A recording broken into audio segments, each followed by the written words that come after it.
Good afternoon बच्चों, आशा करते हैं आप लोग अच्छे होंगे। आज चलते हैं हम लोग फिर नई दुनिया में।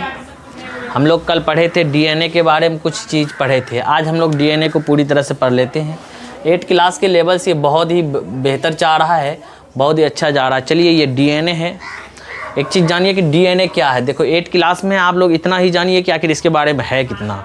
8 क्लास के लेवल पे फिर भी बहुत ज़्यादा जा रहा है। इसी चीज़ को आप 9th क्लास में जाएंगे, जब 10th में जाएंगे, ये बहुत विस्तार रूप से इस चीज़ को पढ़ेंगे। देखिए डीएनए क्या है।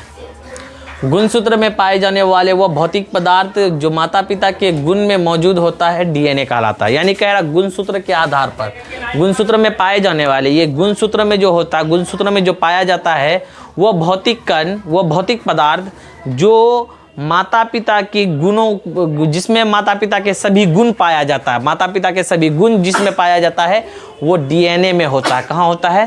डीएनए में पाया जाता है। उसी को मौजूद होता है पूरी तरह से, जिसको हम लोग डीएनए कहते हैं। जिस चीज़ में माता पिता के सभी गुण मौजूद होता है वो जो होता है वो कौन सी चीज़ है? वो डीएनए है। ये जीन के द्वारा हमारे माता पिता के गुण से लेकर के हमारे शरीर में प्रवेश करता है। ये जीन द्वारा ढो करके ले जाता है। जीन उनको क्या करता है? ढो करके लेके जाता है। डीएनए कहलाता है। तो डीएनए पाया जाता है। किस में पाया जाता है? डीएनए में। कह रहा डीएनए का पूरा नाम, आखिर ये डीएनए होता क्या है? तो डाईऑक्सीराइबोस न्यूक्लिक एसिड होता है। ये क्या होता है? डाईऑक्सीराइबोस न्यूक्लिक एसिड। यानी डीएनए का पूरा नाम क्या है? डाईऑक्सीराइबोस न्यूक्लिक एसिड, है ना।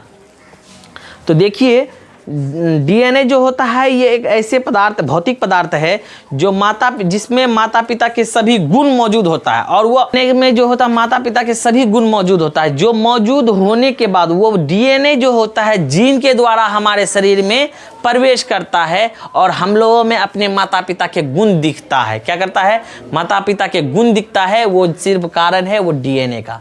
तो डीएनए का खोज किसने किया था? देखो बाबू, डीएनए का खोज पाटसन और क्रिक नामक वैज्ञानिक ने, क्रिक नामक, किसने? पाटसन और क्रिक नामक वैज्ञानिक ने किया था। इस चीज़ को याद रखना। इसके बाद हमारी कुछ चीज़ें छूट गई थी जो हम लोगों को पीछे पढ़ाना था हमको, लेकिन हम नहीं पढ़ा पाए, शायद जहन से उतर गई थी। अभी आप उस चीज़ के बारे में थोड़ा सा जान जाइए। एक क्रिस्टी है। क्या है? क्रिस्टी। क्रिस्टी क्या है? हम लोग पढ़े थे माइटोकॉन्ड्रिया।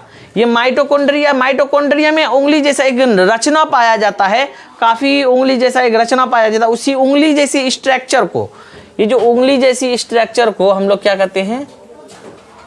यही उंगली जैसे स्ट्रक्चर को हम लोग क्या कहते हैं? क्रिस्टी कहते हैं। क्या कहते हैं? क्रिस्टी कहते हैं। यानी कह रहा माइटोकॉन्ड्रिया के अंत झिल्ली में उंगली जैसा रचना पाया जाता है, जिसे हम लोग क्या कहते हैं? क्रिस्टी कहते हैं। अभी उस दिन जो एग्जाम हुआ 8 क्लास का फाइनल एग्जाम, उसमें पूछा गया क्रिस्टी। अभी कुछ दिन पहले हुआ था ना एग्जाम, उसी में पूछा गया था क्रिस्टी। तो याद रखिएगा, क्रिस्टी किसको कहते हैं? माइटोकॉन्ड्रिया के अंत झिल्ली में उंगली जैसा रचना पाया जाता है, जिसको हम लोग क्या कहते हैं? क्रिस्टी कहते हैं। याद रहेगा? ठीक है, किसी को कोई दिक्कत है? नहीं। तो आगे चलते हैं। तो यहाँ देखिए एक नोट लिखा है हम। प्रोकैरियोटिक कोशिका या जीवाणु कोशिका में राइबोसोम का आकार जो होता है, राइबोसोम की जो आकार जो होता है वो कितना होता है? 70s होता है। क्या होता है? 70s होता है। कह रहा प्रोकैरियोटिक यानी जीवाणु कोशिका, यानी जीवाणु कोशिका में जो होता है वो खास करके राइबोसोम की आकार जो होती है वो 70s होता है। यही राइबोसोम के कारण हम लोगों का क्या बनता है? चर्बी और प्रोटीन, यानी फैट्स और राइबोसोम ही में बनता है ना। राइबोसोम के ही 2 भाग होते हैं ना, एक खुदरीला भाग और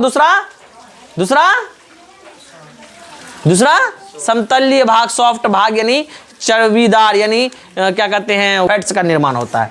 उसी के साथ फिर कहते हैं यूकैरियोटिक कोशिका में जंतु कोशिका का राइबोसोम, यानी जंतु कोशिका या यूकैरियोटिक कोशिका, जंतु कोशिका यानी यूकैरियोटिक कोशिका। यूकैरियोटिक कोशिका में जो होता है राइबोसोम 80s पाया जाता है। कितना पाया जाता है? 80s, यानी उसका आकार जो होता है इसमें बड़ा होता है। ठीक है, आकार कितना होता है? 80s होता है। ठीक है, याद रखना है। आपको कहेगा यूकैरियोटिक कोशिका और प्रोकैरियोटिक कोशिका में कौन सबसे बड़ा? तो कौन? यूकैरियोटिक कोशिका, यानी जंतु कोशिका। ठीक है, याद रखना है। चलिए यहां तक तो ठीक है। अब चलते हैं, एक चीज और छूटा था, कोसारस। क्या पूछा था? कोसारस या सेल स्टॉप। क्या? Sales off. क्या? Sales off. किसको कहते हैं? कह रहा है कि केंद्र के बगल में एक चीज पाया जाता है जिसको हम लोग राजधानी के नाम से जाने जाते थे, याद है, ट्यूब जैसा। और राजधानी के अंदर जो रस पाया जाता, जो तरल पदार्थ पाया जाता, उसी को हम लोग क्या कहते हैं, कोषारस। क्या, कोषारस कहते हैं। कह रहा राजधानी के भीतर पाए जाने वाले तरल पदार्थों, किसको, तरल पदार्थों को क्या कहते हैं, कोषारस कहते हैं। क्या कहते हैं, कोषारस कहते हैं। यहां तक कोई दिक्कत नहीं है, एकदम सिंपल सी बात है।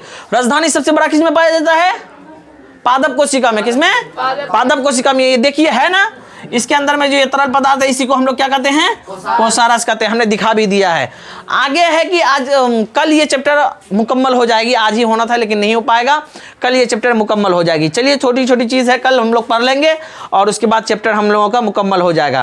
कह रहा है, एक नोट 2-4 देख लीजिए। सबसे छोटा कोशिका माइकोप्लाज्मा का कोशिका, किसमें, सबसे छोटा कोशिका किसका, माइकोप्लाज्मा। ये सबसे छोटी बात जो कर रहा हूँ, ये वर्ल्ड, पूरी दुनिया का सबसे छोटा कोशिका मैं बात कर रहा हूँ। पूरी दुनिया में सबसे छोटा कोशिका माइकोप्लाज्मा। क्या, माइकोप्लाज्मा का कोशिका सबसे छोटा कोशिका होता है। अगर आपको कहेगा कि सबसे बड़ा कोशिका शुतुरमुर्ग, विश्व का सबसे बड़ा कोशिका शुतुरमुर्ग, यानी पूरा, यानी शुतुरमुर्ग का अंडा देखा है, अंडा देखा है ना, शुतुरमुर्ग का अंडा जो होता है वो बड़ा होता है। ये शुतुरमुर्ग का अंडा जो होता है सबसे बड़ा कोशिका होता है। यानी अंडा जो होता है पूरे एक ही सेल का है, अंडा जो होता है पूरा एक ही सेल है, उसमें खंडित नहीं है। उसके बाद चल रहे हैं, मनुष्य का सबसे छोटा कोशिका आरबीसी, यानी रेड ब्लड सेल। क्या नहीं, रेड ब्लड सेल है ना, ब्लड सेल है ना, रेड ब्लड सेल यानी लाल रक्त कोशिका है ना। किसी को कोई दिक्कत है तो कहेगा कि मनुष्य का सबसे छोटा कोशिका रेड ब्लड सेल यानी आरबीसी। उसके बाद कह रहा है मनुष्य का सबसे बड़ा कोशिका तंत्रिका कोशिका। कौन सी कोशिका, तंत्रिका कोशिका है ना। यहां तक तो कोई दिक्कत नहीं है। मनुष्य का सबसे बड़ा कोशिका तंत्रिका कोशिका, मनुष्य का सबसे छोटा कोशिका आरबीसी। विश्व का कह रहा है कि विश्व का सबसे बड़ा कोशिका, सबसे बड़ा कोशिका शुतुरमुर्ग का अंडा, सबसे छोटा कोशिका माइकोप्लाज्मा का कोशिका। ठीक है, याद रहेगा ना। चलिए इस चीज को उतार लीजिए आप लोग अच्छे तरीके से, स्क्रीनशॉट एक बार कर लीजिए यूट्यूब वाले बच्चे।